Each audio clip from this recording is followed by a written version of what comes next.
Okay, everybody, and welcome back to another episode of Porkins Policy Radio.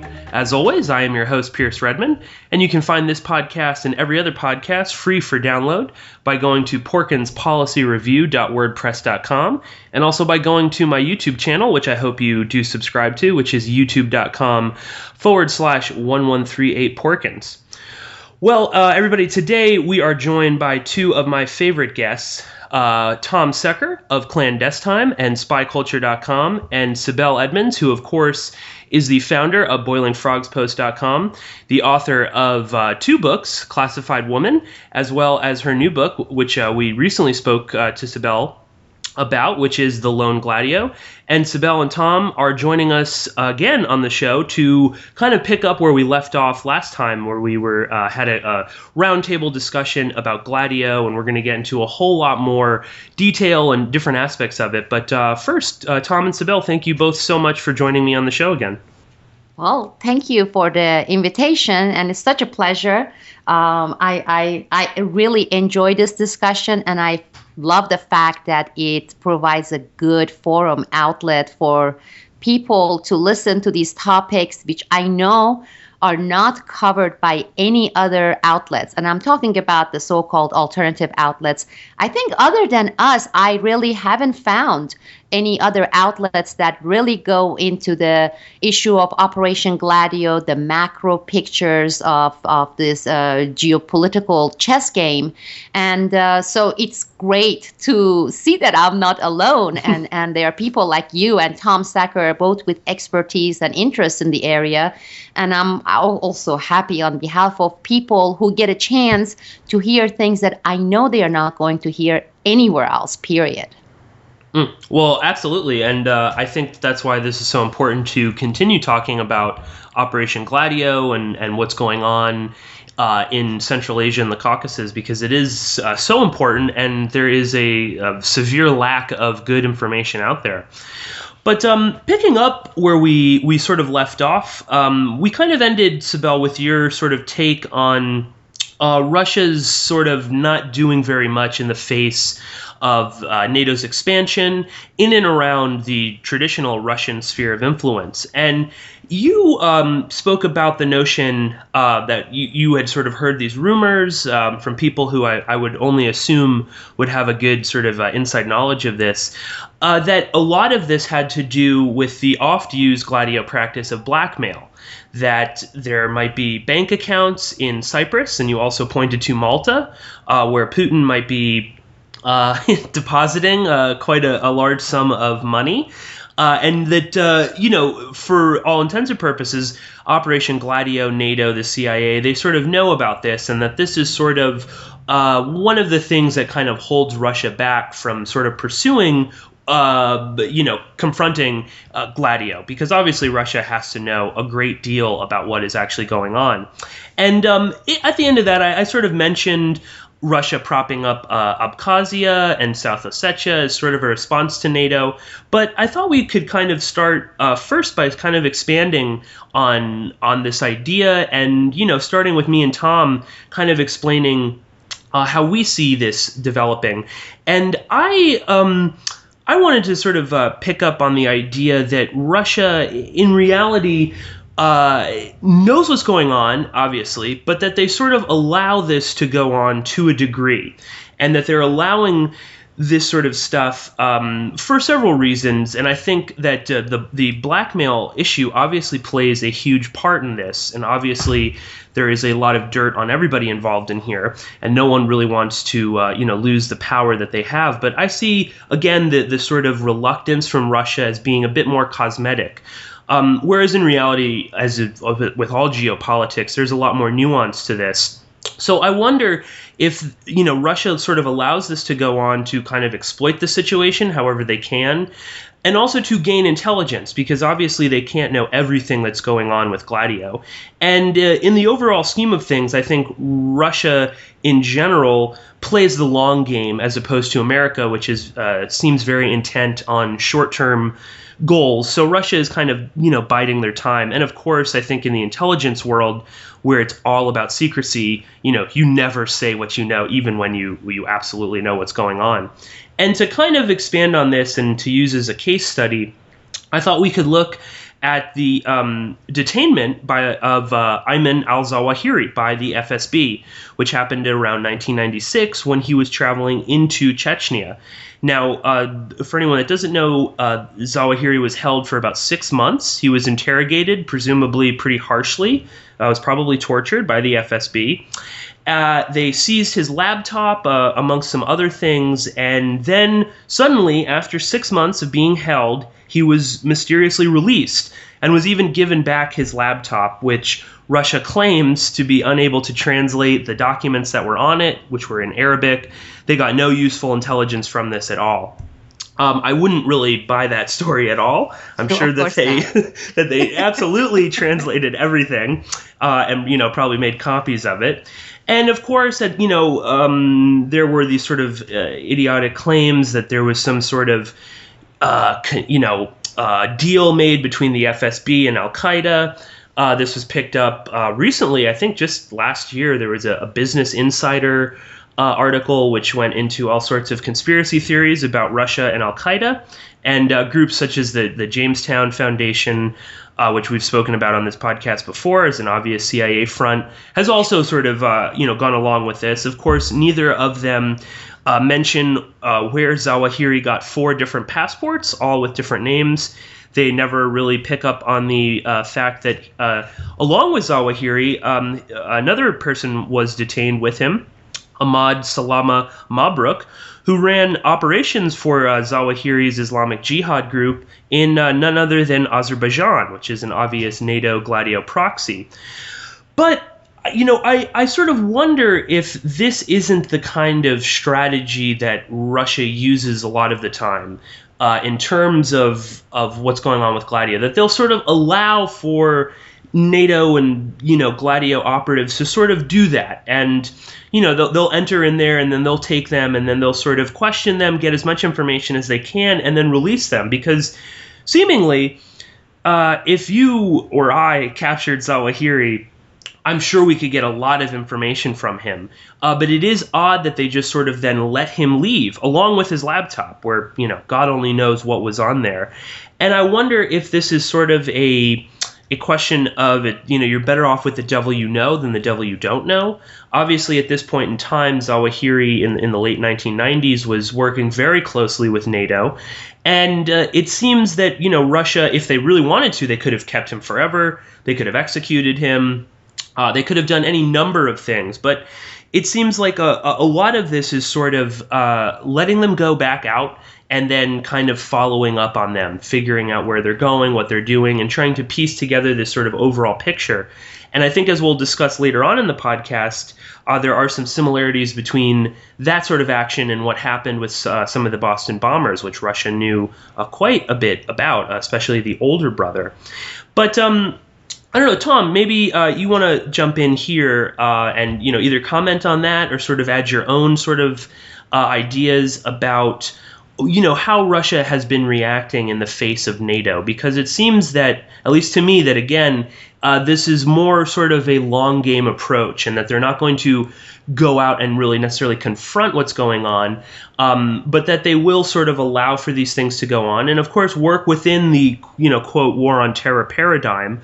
Because, for all intents and purposes, it can be beneficial to Russia at certain times. So, Tom, if you want to pick up on there, and then Sibel, jump in whenever you want to. Okay. I mean, on the Zawahiri arrest and detainment by Russia in particular, as always, you've got to look at context. So what is the context in Russia at that time? At that point, their state was just starting to turn around and start to recover from the massive collapse in the early 90s. They weren't in a position to be going off on, imperial conquests or anything like that. So they were never going to do that in response to finding out that this Gladio A was shifting into Gladio B. I have no doubt that that's why Zawahiri was arrested at that point. It's because they got wind of this. They thought, we need to know about this. Who do we know who's a likely operative at a senior level? Ayman Zawahiri. So, no coincidence, he then ends up in a Russian prison for 6 months, getting God knows what happening to him. So you have that. You also have, I suppose, by that point, the first Yugoslavian war, the first war in Bosnia, has effectively finished, and that is very much a war in which Russia was supporting one side and NATO were supporting another. NATO were, of course, supporting the Bosnian Muslims.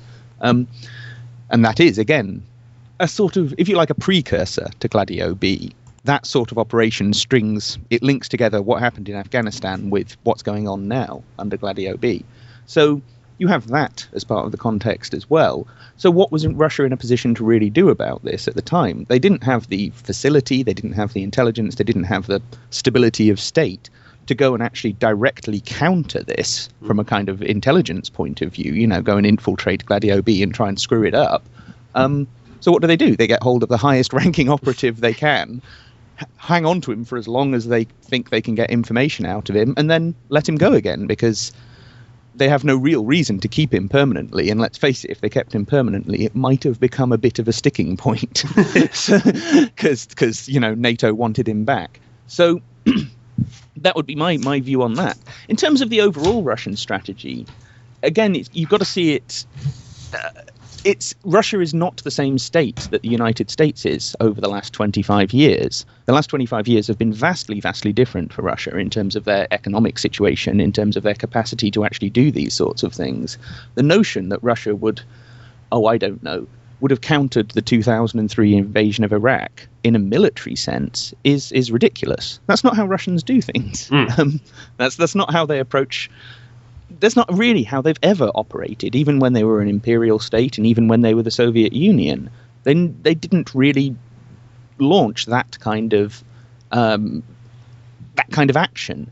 So when you look at how Russians wage war, how Russia as a state wages war, look at that very short war in Georgia a few years ago. They just went in there, proved their point, because that's all they were there to do, and then went away again.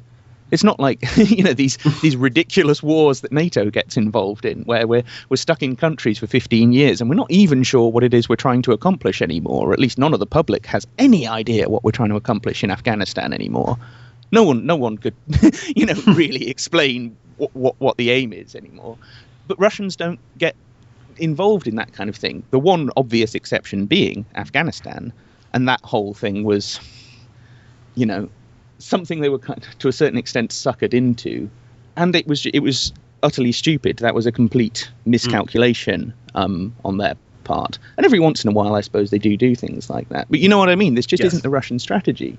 Their strategy is to sit there, look at NATO, and say, let's figure them out. Let's figure out what they're going to do. And if it actually comes to our border, like it did in Ukraine, they responded. They had a contingency plan. They said, if NATO takes Ukraine, we're going to take Crimea. And that's what happened. NATO causes this, or at least encourages, supports, somehow helps to bring about this putsch in Ukraine. We get the neo-Nazis and the rest of them in Kiev.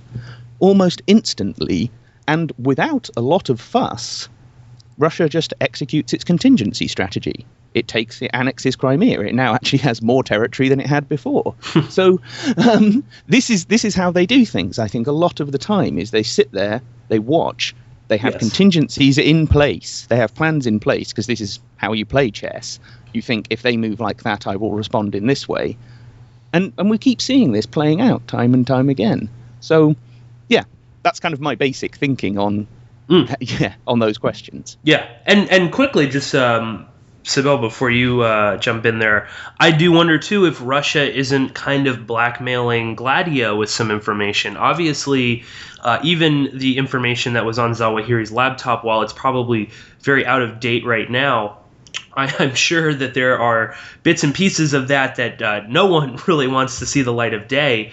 So again, we get into the blackmail sort of issue, and I'm sure that Russians are blackmailing Western sources as well. But Sibel, do you want to respond to any of that, or oh yes, expand? Absolutely. Well, first of all, this is exactly I would say number one reason I love this discussion with both of you. Tom Secker, you just nailed it. I mean, and that is what I call true analysis and critical thinking, saying, okay, we are talking about this event, Ayman Al Zawahiri, but guys, let's just take a step back and see when it happened. That's extremely important, the point that Tom, you just made. And he's absolutely right. You're looking at during this era, this is about about almost a year before officially Gladio B took off. And then look and see what was happening during this period with Russia. I mean, you're looking at 5 years since the collapse of the Soviet Union, and that's again extremely important. And within this context, he again nailed it by saying, "Look what was happening during that time. This was during Clinton, and we had all the Kosovo and Bosnia and what was happening there." And so I think Tom just nailed all the good, sound reasons, because a lot of people, they separate the events from context and the time period when it took place. And that's when you start getting either the wrong conclusion or you're completely off. So that was a beautiful way of providing some very good plausible reasons of what happened. And I agree with Tom. And in addition to that, there are some other ingredients as well. Once every few years, we see on the headlines how they rounded up the U.S. government 8 Russian spies. Remember, this happened. Some of them were posing as business people, and they were shipping them back to Russia. Those kinds of diplomatic incidents. When I was working that short period of time at the FBI with many nations, including Russians, we had on average 1 or 2 major operations of identifying and figuring out some active operatives, agents, some of them with diplomatic covers, whether from Russia or you had some, from Israel, etc. In 99.9% of the cases, you never read about those. A lot of things gets to be handled quietly, because what happens is at any given time, Russia's intelligence or Chinese intelligence, they uncover and they know of U.S. operatives within their soil. So one of the diplomatic dances that takes place is, fine, we figured out your guy, we're going to have him get the F out of here quietly. We're not going to make a big deal because, hey, we know that at least about 3 of our people. You have uncoded our stuff, and we want you to keep quiet about that. So that kind of diplomatic dance takes place on daily basis when you are working and seeing counterintelligence operations and both the CIAs and the FBI. So going back to Zawahiri, you just mentioned about the man traveled with 4 passports. Well, we talked about very, lightly about Susurluk incident in Turkey and this character who was based in Chicago, the Turkish guy Çatlı. Çatlı had 6 passports, and out of 6, 4 of these passports were diplomatic passports. And these were not fake passports. These were real diplomatic passports. And one of the things that we have to remember, same thing applies with Ayman Al Zawahiri. When you're looking at the top operatives of Gladio working, a lot of these people, including Ayman Al Zawahiri, these were not also regular passports. He possessed diplomatic passports. And with that, you're again looking at something that can be turned or could be turned into diplomatic incidents. And again, I go back and I say what Tom said is absolutely true. Look at the time, what was happening in Russia. They were not in any situation, both in terms of intelligence operations, what was happening economically in Russia at the time. I mean, this was, I call it the true chaos period in Russia. My husband and I went to Russia in 1992, and we lived there about a year. And we were working with a couple of children hospital to bring in these aids to the hospital. Like, Russia didn't have incubators, This was, we were shocked. We went to Russia, and St. Petersburg, the largest children's hospital in St. Petersburg, with 700 rooms, they did not have incubators. So almost all their premature babies were dying, because simply they didn't have incubators in Russia. So while we were there during this period, this was the era that a lot of these KGB guys have turned into freelance mafiosas, We struck this friendship with this couple who had just set up a little shop there in St. Petersburg. And what they were doing is they were going to Finland, and their plan was to bring in these, more fancier food items, grocery items, and have one of the first Westernish grocery shop market in St. Petersburg. One day before they opened the shop, if some of these KGB turned mafias, they showed up and they said, okay, you need to give us this much money so that we can protect you and you open it. Otherwise, we won't let you open. And they started begging the couple. They're saying, please let us open and operate so that we have the money so we can give it to you. Right now, we don't have any money. Well, that same evening, the mafiosa came and they broke everything and they set it on fire. So the shop didn't open. And when we were there, of course, we were every day encountering all these foreigners there, Americans, Brits, Germans. It was this period of time that, like vultures, everybody was in Russia. It was, how can we take this real estate and grab it while it's cheap, but while they could sell it, because this is going to be prime 8 years from now. There were people who were going to Lada manufacturer. This is the Lada car that Russia produces, and they wanted to take a piece of that. This was when Russia was basically dumbfounded. This has happened. Everybody's in shock as far as the population goes, okay? It's like, what now? It hasn't figured out what is it going to be, from all these half a century of communism, and then suddenly it's over.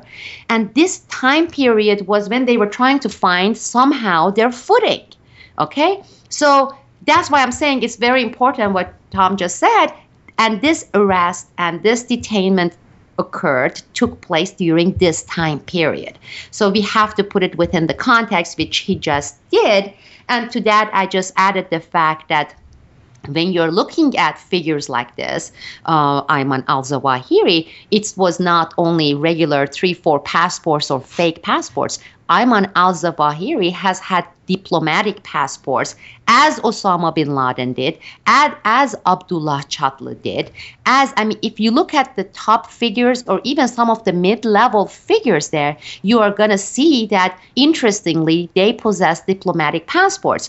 It may not be American diplomatic passports, but another NATO member nation. It may be Turkish diplomatic passports. It may be a Belgian diplomatic passports. It may be French diplomatic passports. But that is also a fact that needs to be noted there. And then another point you mentioned that I was going to talk about, and I totally forgot what it was. After we talked about that, Pierce, you mentioned something that seemed that sounded very, very interesting. But if I remember, I'll jump in. The other character from Azerbaijan, maybe? Well,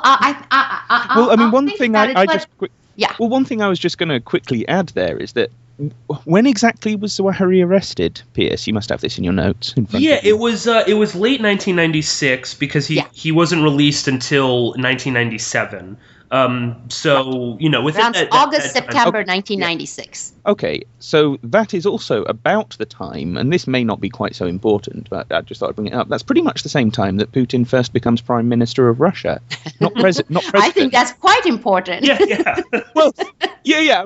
I mean, not in the sense of Putin himself individually, but what Putin represents. He represents, sure. The re-rise of the deep state, the Russian deep state, the KGB, all of that. Sure. As did Lenin before him, I would argue. Sure. But we won't get into that.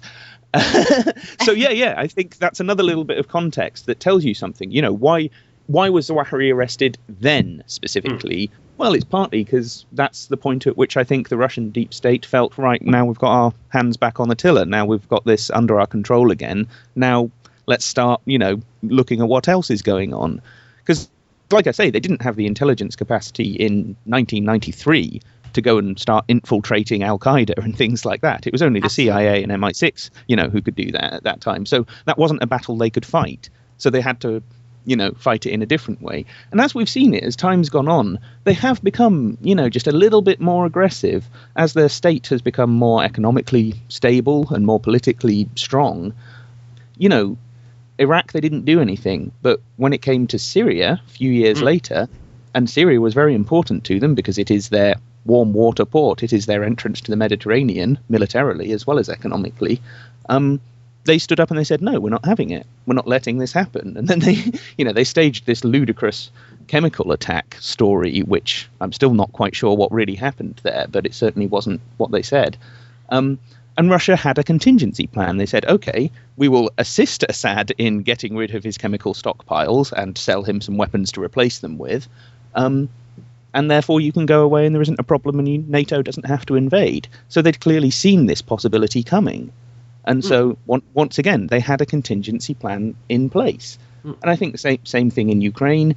And I think, once again, what's happening recently, it seems that NATO has got OPEC to crash the oil price to try and drain Russia out and try and cause them economic problems. And it is working to some extent. How have Russia responded? They've said they're no longer going to ship gas through Ukraine, and now they're going through Turkey, which is quite a hostile move, one might say. Again, not a military move, but their agenda and the point that they're making is quite clear, I would say. This is the Russian strategy, as I see it. Oh yeah, and I think also in that that late 90s period, I mean, Chechnya was not anywhere near as stable as it is today. I mean, the whole entire city of Grozny had to be rebuilt, and this is coming, just a few years before the Second Chechen War. So obviously Russia is not trying to, confront a particular group that they think might be behind much of their problems there. So yeah, again, context is always important.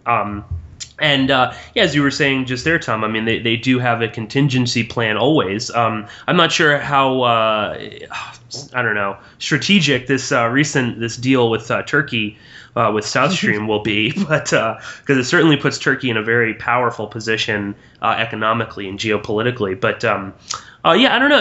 Sibel, anything else before we kind of move on to what's going on currently in this region? Yeah, quickly. I just remembered what was the point I was going to mention. You mentioned briefly, both of you, Afghanistan and the importance of Afghanistan. Basically, we now have a permanent base in Afghanistan, and the importance is in so many folds that is just unbelievable in terms of why Afghanistan is so extremely important. Of course, logically, a lot of people would think of Iran. Okay, you're looking at Afghanistan right there. And as we said, we are surrounding all areas with Iran. You're looking at Iraq, basically, semi-down, our base, Afghanistan, and then you look at the border area. When you're looking at Sistan and Baluchistan, you're looking at the most important region where Gladio has been very, very active. And it was, as it was later became known, in one of the headquarters of Al-Qaeda operations. And some of their key figures were in Sistan and Baluchistan, and it still is for the U.S. This is the porous border region that is extremely important. So it's logical, and most people would deduce, who's paying attention, that, okay, Afghanistan is really important in terms of Iran. That's right. Afghanistan more so is important in terms of China. Because when we later maybe talk about Xinjiang, when we look at the arteries and the potential pipeline projects that would get the energy resources from Iran to China, you would look at it as a very, very, very strategically important area. And in terms of China, is far more important for the United States than it is for in terms of Iran. And this is the area that we are going to hear about so much in the coming years, and it's going to start trickling, which has been trickling, all the stuff that we hear on Xinjiang and the Uyghurs and the East Turkestan, etc. It's going to get more heated, that whole area. And again, if you look at Xinjiang, the most important aspect of Xinjiang is being where it is. So whether you're bringing the resources for China, if you're bringing it from, let's say, Kazakhstan, Turkmenistan, or if you're looking at in terms of Iran, you are looking at the highly important strategic location. So if Xinjiang, for example, one of the operations we have had against Russia has to do what we are doing in terms of supporting Tibet's monks, etc.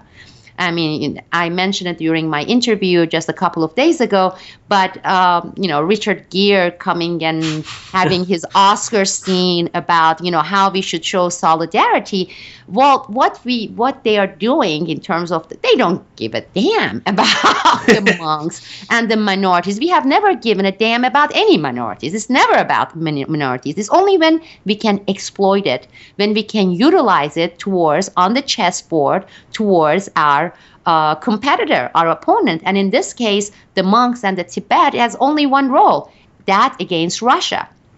Because of but in terms of geographic location, that is nothing compared to Xinjiang. It's far more. This is way above the Tibet region, because whoever controls the arteries, the Pipelanistan, is going to be the superpower. And if we have three layers of superpowers, being the number one superpower. And I know they are still discussing the Gwadar port, bringing it, the energy resources from Iran. And then the beneficiaries, of course, would be Pakistan and China. I just can't see that happen. Pakistan is under whose rule? Okay. Again, Pakistan is another unofficial base that we have, in addition to being one of the nuclear nations with the nuclear weapons. But that is not going to happen. And China knows this. Okay. And so Xinjiang becomes extremely important. And in the middle of all this, when you again go back to the map and look at Afghanistan, you see, okay, in terms of China, it's number one importance. In terms of Iran, it's number two importance. Number three importance, again, not many people talk about it, is Afghanistan, even after the Russians withdrew, became Russia's domain for the opium, okay? And the amount was still meager, but for Russian economy, it was significant. You're looking at somewhere around $5 to $10 billion range. When you look at it, we also removed that from Russia. That was a source of income, and it's not a meager income. And we expanded it to be, today they are putting the value of the opium there in the range of $100 to $300 billion. I mean, when you look at these amounts, you're not looking at some peanuts here. And that was number three, and that was to have the artery for the opium, for the narcotics trade, and we completely removed that from the Russians. They had it until after 9/11. Russia was the beneficiary of, if I were to throw a number, 80% plus of that revenue, and the control of the transportation and then the export of it. But today, Russia basically has no share. It is completely operated from, with the operatives such as Turkey is extremely important. And even now, they don't even have to go through the long route of ground route bringing in. They are doing a lot of it even with the airplanes, military airplanes, as we have done it before with Vietnam.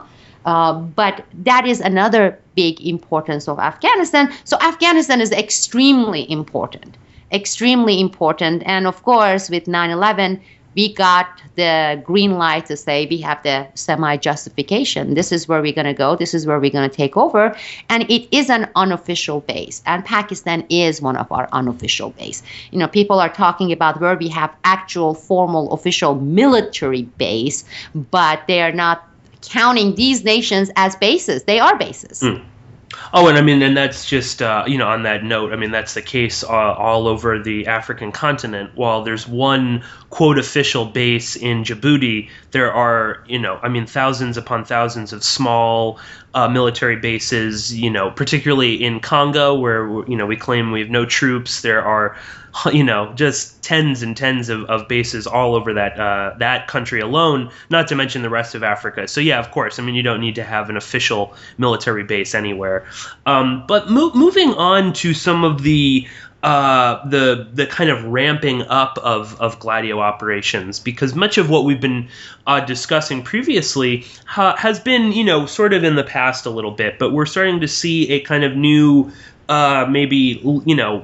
next level of Gladio going on, and particularly within Chechnya, which has been, for the past several years, a fairly stable, calm political environment, but with just in the past few months, we've seen several large-scale attacks in the capital, in Grozny, and of course, as Chechnya, was pacified by Kadyrov and the power of Russia, the general violence just spread to the surrounding regions, Dagestan being a major one.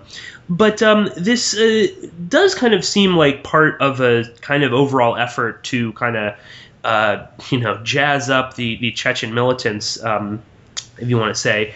And just recently, me and Christoph were talking on our podcast about a, quote, prediction from the president of the Brookings Institute, Strobe Talbot, who's a former Clinton State Department official, who, as I said, predicted, in air quotes, that a third Chechen war could start very soon. And both me and Christoph said that this wasn't a prediction so much as an announcement. Yes. Now how solid this new operation is sort of difficult to gauge. By and large, the population in Chechnya really doesn't buy much of the Western propaganda. There was a recent poll that was conducted where almost the entire population of Chechnya believed that most of the Chechen insurgents are funded by the West, if not directly by NATO. So it'll be difficult. But obviously, the Gladio operation network is intent on bringing Chechnya back. And of course, they're linking lots of these ISIS terrorists with Chechnya. And even that is sort of murky at best. There was a recent article I saw on Radio Free Europe, Radio Liberty, with Ilya Rogachev, who's a Russian foreign minister for the Department of New Challenges and Threats, which is an odd choice. But he recently claimed that most of these Chechen ISIS fighters are in fact U.S.-trained Georgians. And this, of course, Georgia is such a major component of NATO's new strategy. But exactly. I guess, let's just sort of open this up and kind of see, what is going on? How likely is this? And, while it is difficult to gauge, I do think that there is a more sort of direct approach going on right now in Chechnya. And, of course, Ramzan Kadyrov is, so popular. He's known all over the world now, and he's certainly extremely popular within Russia. So we'll have to see how this is all going to play out. And of course, they will bring back Al Qaeda every once in a while when it fits their narrative. Obviously, with this recent attack in France. Suddenly this was, Anwar al-Awlaki from the grave conducting this attack. And I think that the sort of Al Qaeda connection has much more to do with the geopolitical situation going on in Yemen than anything else. But of course, ISIS, there really is no ideology or goal for ISIS. They just seem intent on killing everybody. With no goal in mind. They don't even really seem to be fighting Assad anymore. They're too busy murdering Christians, Yazidis, Shia, gay people, you name it. Basically, ISIS is after everybody. So I do wonder if, Chechnya is so ingrained in many people's minds, and there is a very large network within the deep state conducting Chechen operations. So this seems like a much more plausible sort of a group to work with. You can kind of just turn them on, so to speak, and they'll just sort of go with it. So, I guess how do we see this going on? And Tom, if you want to pick up on that, go right ahead. Well, the thing that I find really confusing about all of this is which side are we supposed to be on? Are we supposed to be pro-Chechen terrorism or anti-Chechen terrorism? Because they don't seem to be able to make their mind up on that. As to whether these people are terrorists or, independence-seeking freedom fighters. And I know that's kind of like the usual story with Islamic terrorism. I mean, you take the Kosovo Liberation Army. They were added and taken off the State Department's official list of terrorist organizations, like 12 times. And this was sometimes it would be like they'd be added to it, and then literally a couple of months later, they're, oh no, we're taking them off again. Now the freedom fighters again. Oh no, now the terrorists. Oh no, now the freedom. Oh no, now they're narcotics shippers. Oh right, that definitely means they're terrorists. Oh no, it doesn't. No, sorry about that. No. And so it doesn't surprise me that we see this with the latest kind of incarnation of this with ISIS and this supposed link to Chechnya. But well, okay. Here's one question that I just wanted to fire at you, Sibel. The Beslan school siege, this horrible incident that happened I think it was 2004. Do you think that was a NATO Gladio B operation? Yes, I do. Okay. Because I'm not by any means an expert on that event. I've not looked into it in any great detail, so I don't have a strong opinion on it. I had a feeling that was what you were going to say. Okay, fair enough. Well, it is one of the most important thing is if we look at the modus operandi here, and then we go back a little bit further and look at the British way of operations, which is more so in effect with many of these moves and events and the operations we see than I would say American style. In the end, you're looking at the strategy that says we want, as we did in the historically with Africa, we would like to redraw the map, what you said with KSA. It's like, some things I don't like this. Why don't we take our little marker and redraw this?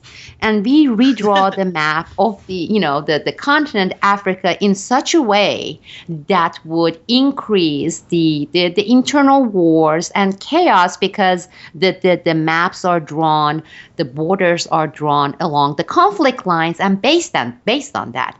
The advantage of this is when you're looking at empires, any kind of empires, you do not want to face strong, unified, sovereign nations.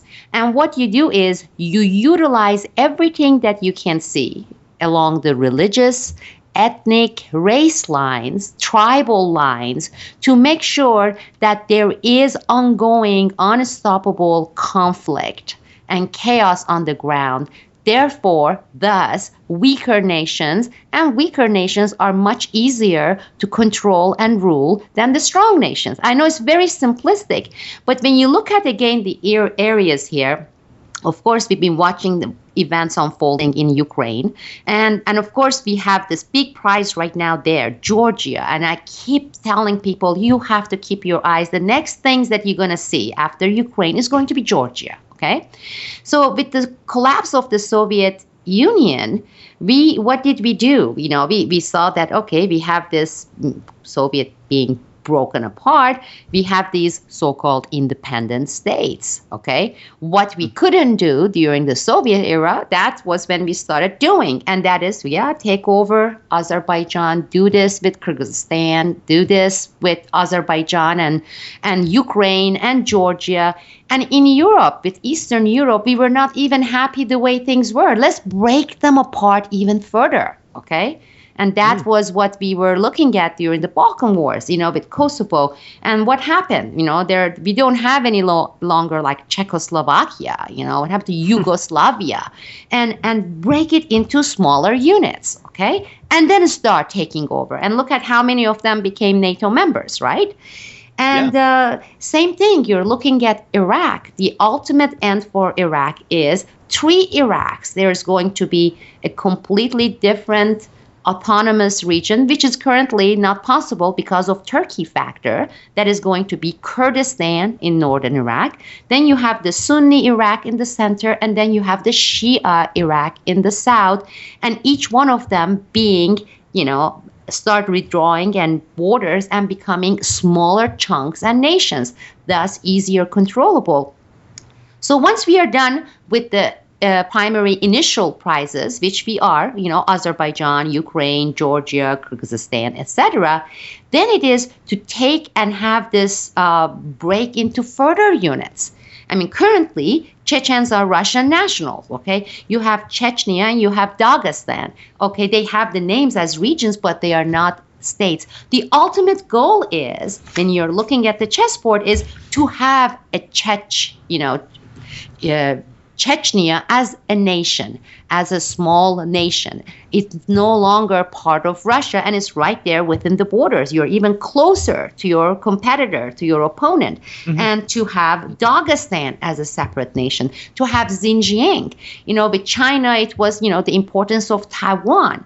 And what has Hong Kong become? This goes back hundreds of years. This is the British strategy. This is the imperial strategy so that's the importance of, not only in terms of utilizing the Chechen separatists as terrorists and for some mission maybe within Syria or along the border. And again, they're going to play a pretty important role when we start seeing things heating up in Georgia. And the tension between Georgia and Russia, it's coming. It's coming, and it's coming shortly. But more so, it's a long-term strategy that hopefully for the empire, hopefully we will see a gradual move towards having more states created that currently don't exist as so-called sovereign nations to take over, and that is to have a separate nation, Chechnya and Dagestan. That's exactly what the goal of empire is. And as long as we get that, and as long as we utilize the chaos and the tension along the ethnic lines and the religious lines, we happen to be the winners because it is utilized against our competitors. And then maybe later we'll get into China. China's modus operandi is so different than Russia. And economically, we are looking at a totally different paradigm with China than we are looking with Russia. Well, Tom, I thought your question about are the Chechens good or bad is really interesting because obviously they're not really one or the other, and it is one of those sort of sick questions where like take the recent shooting incident in Grozny. I'm sure there were many people here in the West that are like, oh, well, who gives a shit? I mean, it's just the Russians, it was just cops that got killed. Kadyrov is, walks around like a thug, more or less. I mean, I believe he only had a high school education. And for all of his pronouncements about Islam, he's never quoted like a surah from the Quran or anything like that. But at the same time, the sort of Islam that is practiced in Chechnya is the kind of Islam that, we, meaning, the West, claims to love. This is like a fairly moderate version of Sufism. It's fairly open. There's no crazy sort of, Sharia type pronouncements going on in Chechnya. Women don't have to walk around in a niqab. I don't even believe they necessarily need to wear a hijab, but I'm not totally positive on that. So it is an interesting back and forth. And I don't know if you want to kind of expand on that anymore, because I think it is actually a really interesting topic to be discussing. How are we supposed to feel about that? And of course, along what Sibel was just saying, that we would like to create some sort of, autonomous Chechen state. I mean, is that, if we did that, would then we be flooding over there and propping it up and, building, Gulen-style mosques all over the place? Sure. Absolutely, because Gulen-style mosques and madrasas are being currently advertised and promoted as the moderate Islam. And it's not so much as... So that's exactly where we are headed with Chechnya. And of course, it is that. And then within a few years, lo and behold, we have another candidate that had put its request, its form, its application for NATO candidacy. Basically, we want...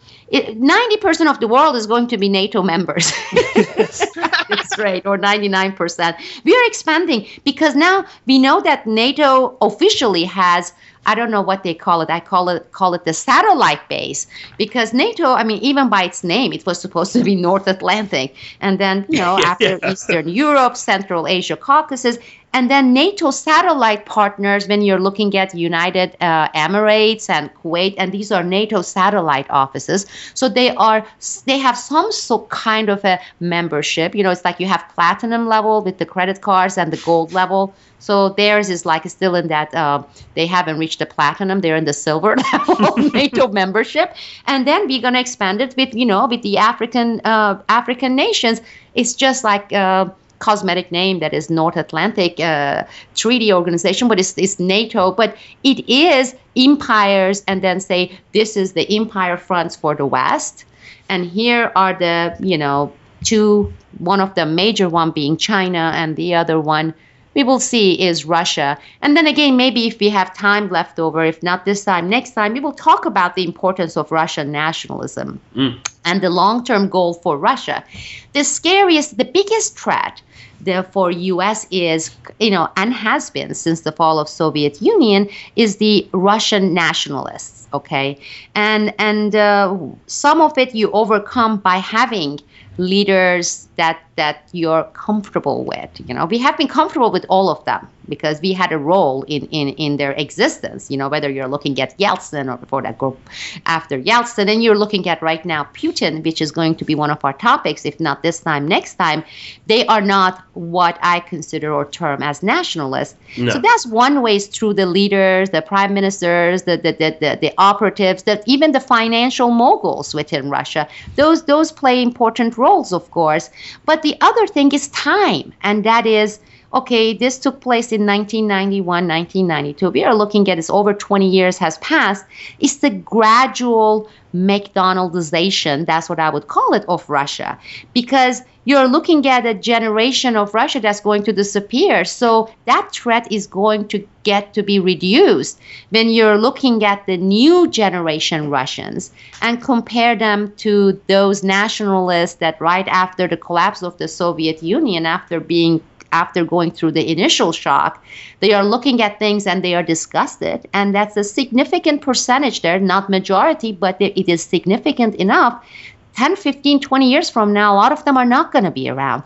Therefore, based on that, some of our tactics are going to change. But Russia is going internally through its McDonaldization. I don't know if either of you have been to Russia recently, but when you really go there and you look at the commerce there, you look at the stores there, you look at the schooling, you look at the cafes, restaurant, music, you see that it's going to be a totally different Russia with a almost non-existent percentage of the old-time nationalists.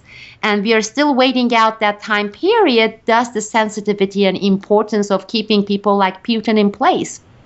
And importance of leaders that we are comfortable with, I'm not saying we possess them 100%, is to play the game for those leaders that to a certain degree pacifies that leftover old-time nationalists in Russia. We're not going to worry about it that much because they, unfortunately, we die.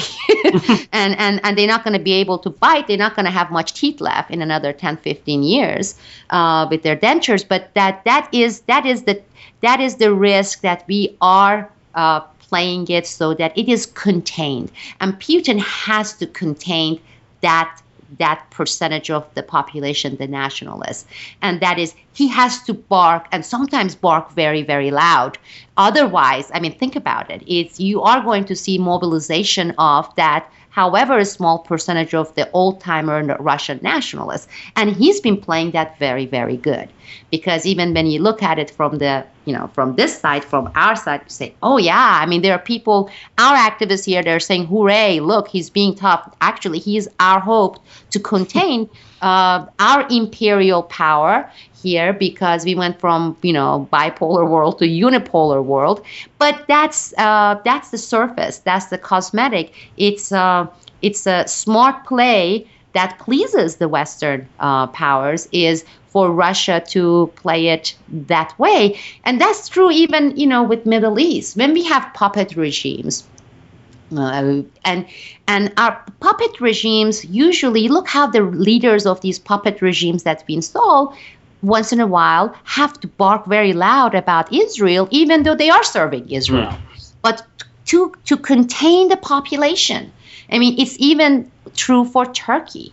It gets this standing ovation and hooray from people when the Turkish leaders can say it's not tolerable, and we are going to have some sort of cosmetic sanction in our relationship with Israel for doing that. If they weren't, I mean, if they didn't do that, then you are going to have this uproar and saying you are too obviously a Western puppet.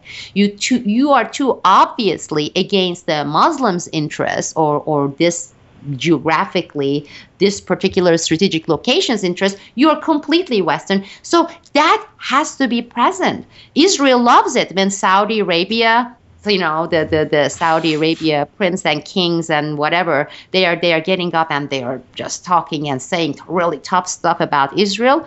I mean, it's part of the game. They have to play it in order to maintain their role. You have given these roles to these characters on this stage in the theater, and they have to maintain that. And when some unexpected stuff happens, they have to improvise, but they have to act within what is scripted for their characters. And if they act outside that, the audience is going to say, this is not a good actor. Well, in this case, in the world, it's going to be, no, we don't want this. And you have much higher chance of population mobilizing, saying we want regime change, than having puppets and having partners that can play the game right and keep them content and pacify that. Don't give them the reason to have the uprising. And let's say in case of Russia, don't give the reason for nationalism or the nationalists and the few leaders that they have left over to get their voice heard and start screaming loudly and get to be heard by their followers. And Putin has been doing a fantastic job keeping them content. And of course, the beneficiaries of that happen to be us, the U.S. empire. Tom, you want to pick up on anything there?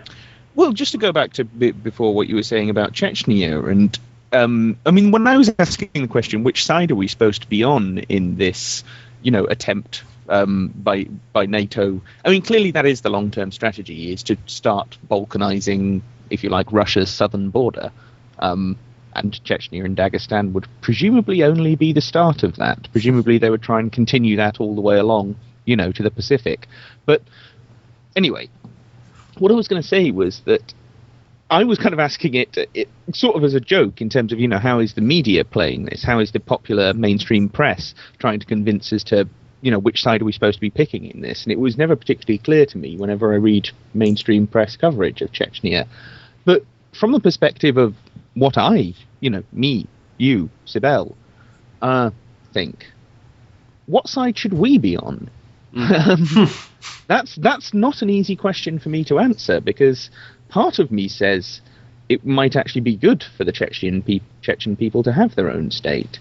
You might think that's a bit kind of hippy-dippy liberal of me, but I do always feel a certain affinity with these kinds of independence movements. I do always feel a certain obligation to at least support them in spirit to some extent, even if they are part of a strategy that I completely oppose. As so I suppose I'm asking that as a question. Actually, how do you two feel about that?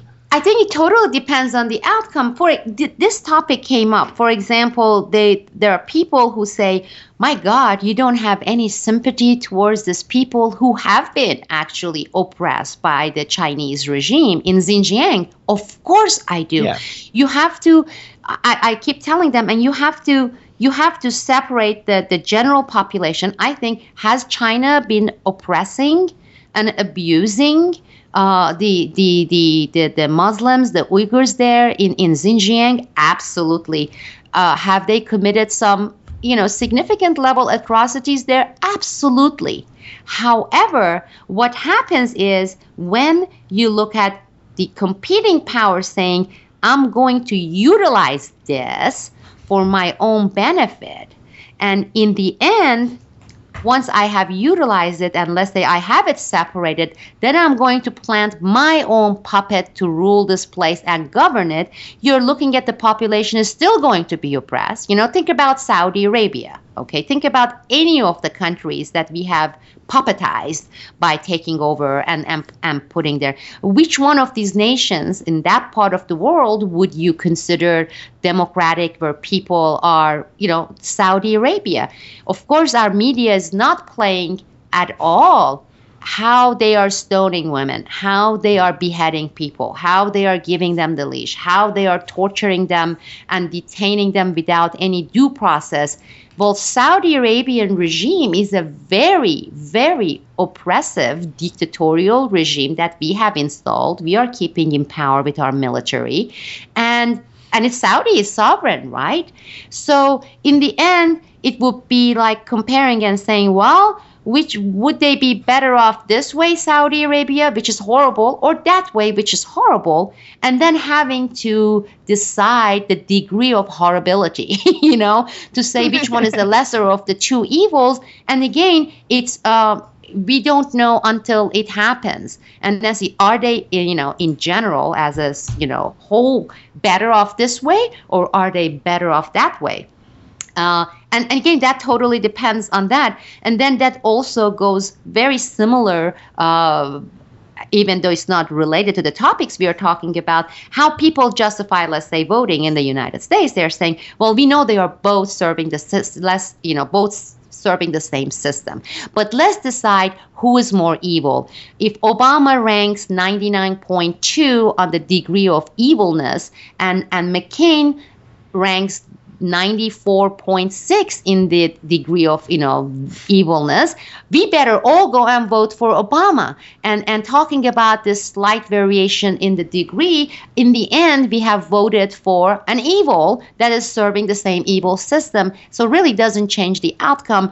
And again, the people who are paying the price are the world population, and of course it's our own people here in this country. This is similar. So it's very hard to say, well, would they be better off as an independent nation and without sovereign? I'm looking at the population, let's say, in places like Kyrgyzstan. Okay, are they really better off? It's really hard to measure. If you were to compare Kyrgyzstan when it was a Soviet state versus today what Kyrgyzstan is, you would have a hard time determining, are they better off, the Kyrgyz population, than they were part of the Soviet Union? Same thing with Azerbaijan. I was looking at the amount of money the Azerbaijan government spent before it became NATO candidate. Its candidacy was accepted by NATO. And versus today, the jump is something like several million %. I mean, they are required, this is Azerbaijan, to spend this amount, which is in billions and billions of dollars, in procurement, military procurement. The beneficiaries are the French and the Germans and the Americans, as part of the acceptance. So their candidacy is totally approved and they are considered qualified, so stamp goes there. Look at the beneficiaries there. Now this money, where does this money come from in Azerbaijan? That was not spent. And then now it's like several million times more, billions and billions of dollars. And when you look at the prisons in Azerbaijan or in Kyrgyzstan, or in Kazakhstan, and start saying, how is it compared to what it was during the Soviet Union?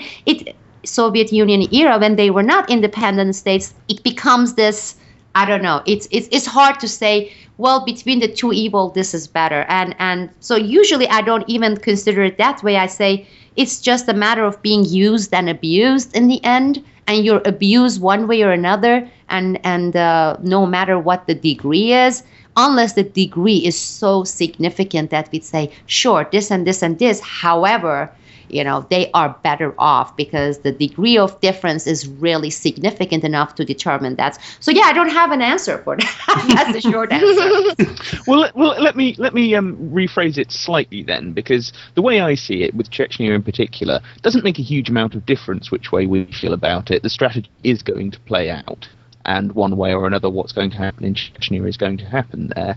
And you're right. I'm not in any way really making the argument that it would be better for them to be a NATO puppet state than it would be to be a sort of abused micro state of Russia. So if the question is not whether it be, in terms of whether it makes any difference what we would prefer to see happen in Chechnya, because I don't think we really have much control over it, the three of us. So I suppose the question is more, for me it's a kind of more of an abstract kind of spiritual question.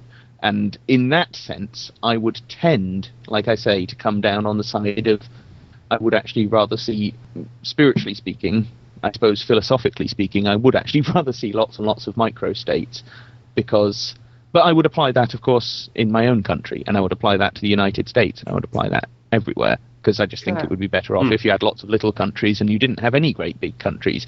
But no, when you have great big countries, you're right, it will play out like it played out in Eastern Europe. You will have, Britain, France and Germany are the big states, and everywhere else gets chopped up into smaller pieces so that they can't really fight back. I know. I see where you're coming from, Sibel. I'm just. Sometimes I ask this question. For example, I would like to get both of your views on that. Do you think, as a whole, the world was better off? In both cases, you're looking at empire, so it's been really effed up for so long. So I am comparing evil. But do you think, as a whole, we were all, as a whole, the world in general, was better off under the bipolar system, or since the fall of the Soviet Union as a unipolar system? In terms of, if we start adding up the number of, let's say, deaths and conflicts, both the small conflicts along the borders, ethnic conflicts within micronations, but also as a general, worldwide wars, major wars that we are carrying out, including the so-called war on terrorism and the terrorism, and take into consideration all the stuff with the so-called Al-Qaeda, the CIA made the ISIS, CIA made Al-Qaeda. And if you put all of these elements, what do you guys think? Do you think we were better off 30 years ago as a whole? Humanity suffered more or less? What do you think? Well, I think that is a great question, though, and it is something that you do wonder. I guess that my initial response would be that, at least in the bipolar world, there were at least more than one option. Obviously, both of them were pretty horrible, I would say, more or less. The Soviets or the United States, I mean, it's sort of just two sides of the same coin.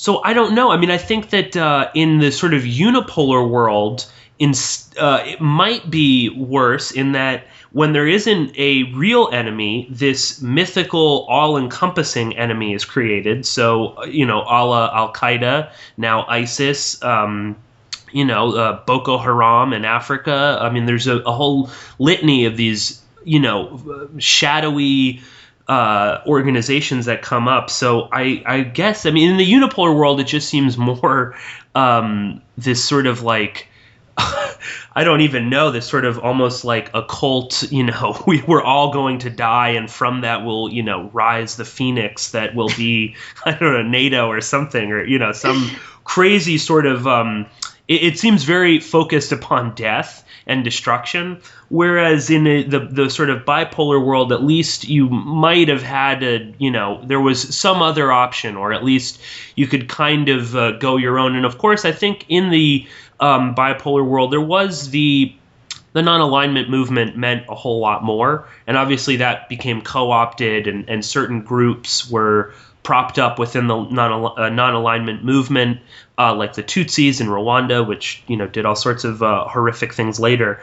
But I guess I would just want to live in a complete, sort of what Tom was saying, in just a huge, multipolar world with many, many different little actors, and perhaps with that, then there wouldn't be quite so many problems. But I mean, then we're getting into this very philosophical argument, which I would, love to have as well. And I just a quick comment. It's really funny, in the alternative media, there is a lot of maybe what we would say faux anarchists that will harp on about certain groups. Say here in America, where they believe that every single state should be an individual country, and I'm not opposed to that idea at all if it was actually real, or perhaps being directed in the right way. And they'll talk about the Basque people in Spain. They'll talk about the Palestinians. They'll talk about all these groups. But then when it comes to certain countries, such as Russia or China, they love these massive, all-encompassing big government states. They love the state when it comes to Russia. And it is that interesting sort of argument where you do it, and I sympathize with you, Tom, in obviously it probably, isn't totally great living in Chechnya. And a quick note to that, one of the few Chechen activists who strongly believed in creating an independent Chechnya, but completely opposed radical Islam or the perversion of Muslim practices in order to achieve this and wanted to do this through a political means, Medet Onlu, who also opposed the jihadist highway to Syria, was, of course, murdered, probably not by the FSB, but by Turkey. For various reasons. So, interesting that the few independent leaders, which is something I've talked about many times on the show, if you're really independent, believe me, you're not going to last very long in this unipolar world. So, but Tom, I don't know. That applies to us, by the way. You know that, right? As the truly independent outlets, and I have that philosophical discussions all the time, when you are not aligning yourself with the left or the right or the general stereotype, the indirect propaganda style, you can count the number of these types of alternative medias and not use both your hands that I'm aware of. Maybe in other languages they are out there in the blogosphere, because you're right, they won't let you breathe. I mean, you have to align one way or another with the major the fronts out there. You're right. Go ahead. Sorry about interrupting you. It's all right. Well, okay, I have 3 different answers to your question, Sibel. The first is that 30 years ago, I would have been only a couple of years old and Pierce wouldn't have even been born yet. Yeah. So we're not perhaps the best people to make a judgment about that, because we just haven't lived long enough. But my second answer is thinking, I mean, I was going to phrase the question in terms of Russia. Was Russia better off under the Tsarist system, under the Soviet Union, or now? It's hard to say. It's a very, very difficult question. I don't know if it would have made a huge amount of difference.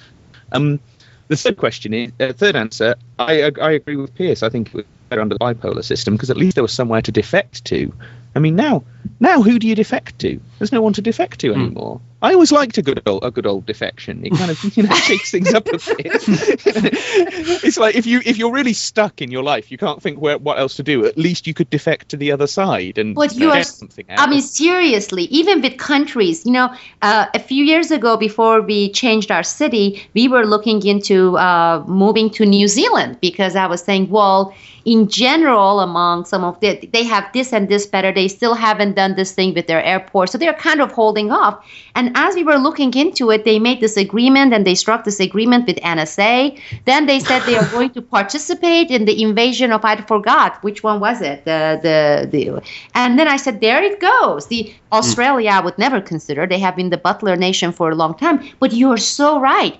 Even within, I mean, everything has become so uniform that you can't find any alternative, saying, if I want to relocate and go to a different country, when you're looking at, but within Europe, let's say Germany, France, Italy, and then you look at Australia, it's like, where the hell can you go? Just to get away from this national security state and the surveillance now is uniformly applicable to basically all of these Western nations, at least. And then I have heard people talking about, oh yeah, well, I'm going to go to Venezuela or Cuba, and who knows what's going to happen with Cuba. I'm like, I think we are losing Cuba lately with what's happening. But no, I agree with you. And the other important thing, I think, is that things were more tangible. It was not this abstract, which really leads to perpetual wars. And that is, okay, the enemy was declared to be Soviet Union, and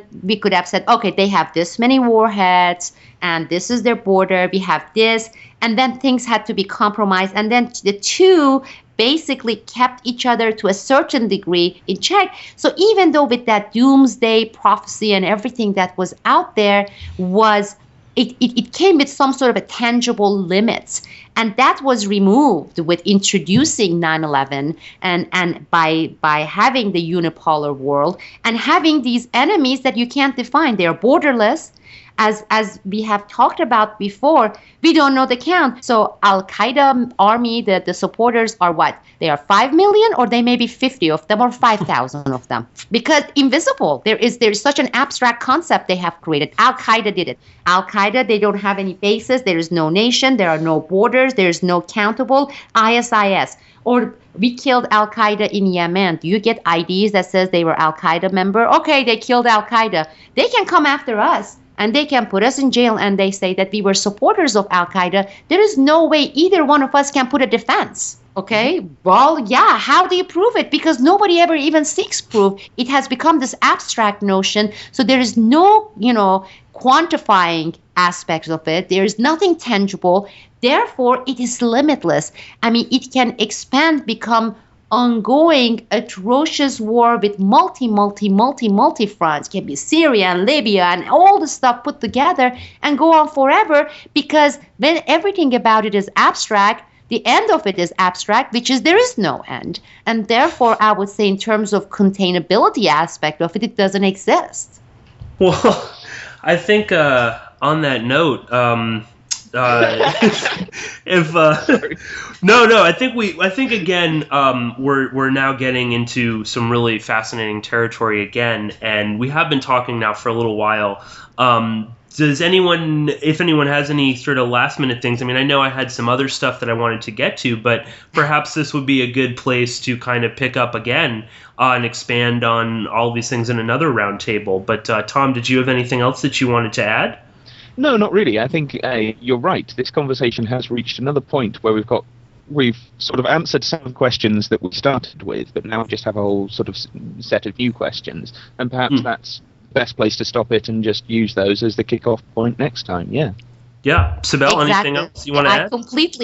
I completely agree, because this is a good place to stop, and it gives us more reason to continue.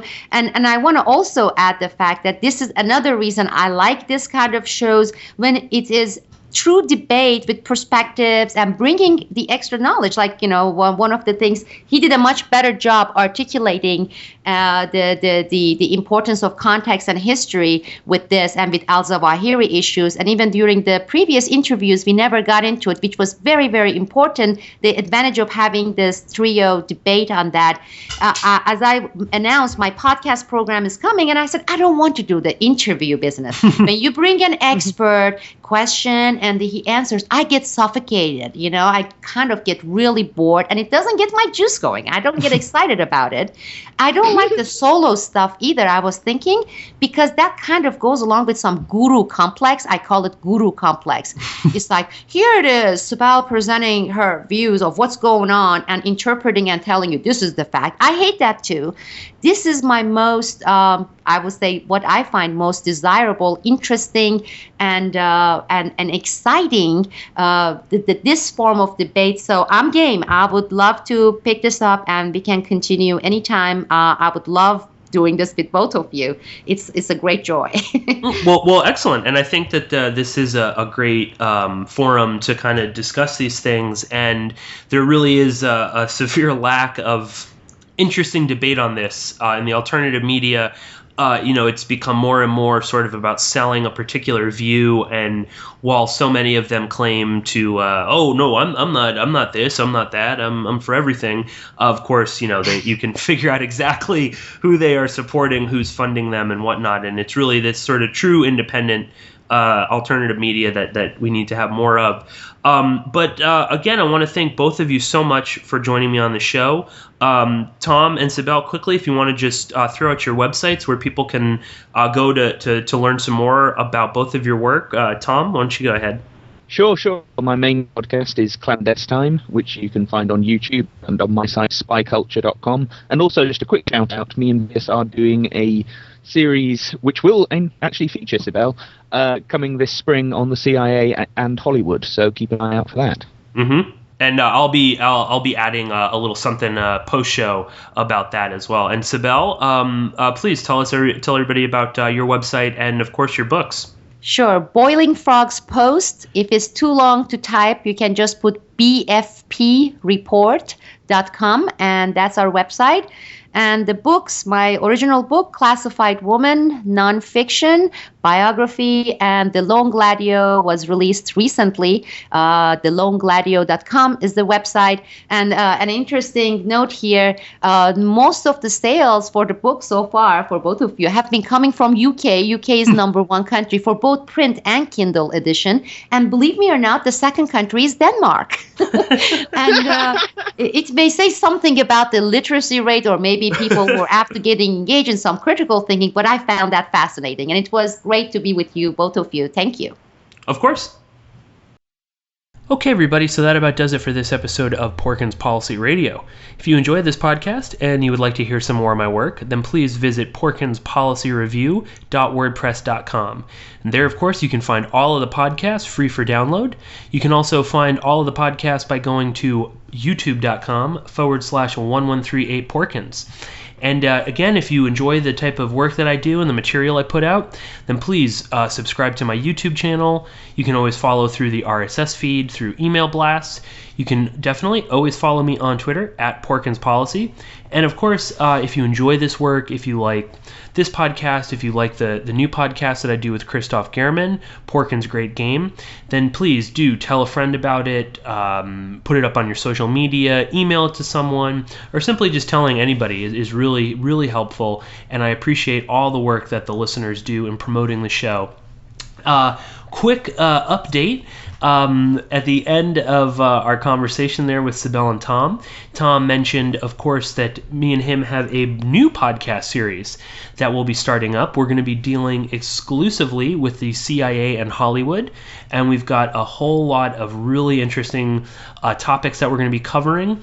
We're going to be more or less picking a particular movie and discussing it, and we've got a lot of really cool guests that are going to be lined up for these different episodes, including, of course, Sibel Edmonds. I don't want to give away too much information on it, but I do want to say that I'm really excited about this new series. We should be coming out with the episodes in about 2 months or so. More or less, we're looking at about 7 episodes in this particular series right now, but of course we will be picking up the CIA and Hollywood series again after those 7, because there is so much ground to cover in terms of Hollywood and the shenanigans that are going on with the CIA there. So really good program, I think. I will, of course, be having more updates on the website. If you want some more information, you can definitely go to one of the recent episodes of Clandestine, where Tom was talking about the Titanic and some of the conspiracy theories around that, and which in and of itself was a great episode. But at the end, Tom has a little bit more information. And I will be posting up the trailer for our new podcast series on Porkins Policy Review, so definitely go and check that out. And of course, I'll be updating all of the listeners through the website and through Twitter as we get closer to it. But definitely keep an eye out for this new podcast series, the CIA and Hollywood. I think my listeners, and I know Tom's listeners, are really going to get a kick out of it, and I think it's going to be really great. So that's pretty much all the updates I have. Of course, we'll have some really good episodes coming out in the near future, and some great appearances. And Sibel, Tom, and I will definitely be returning to our roundtable series that we've been doing, at least in these past 2 episodes, have been really, really great. And we're definitely going to be picking this up again very soon. So again, look out for that. And I want to just thank everybody so much for listening to the show and supporting the work. And I will be talking to you very soon.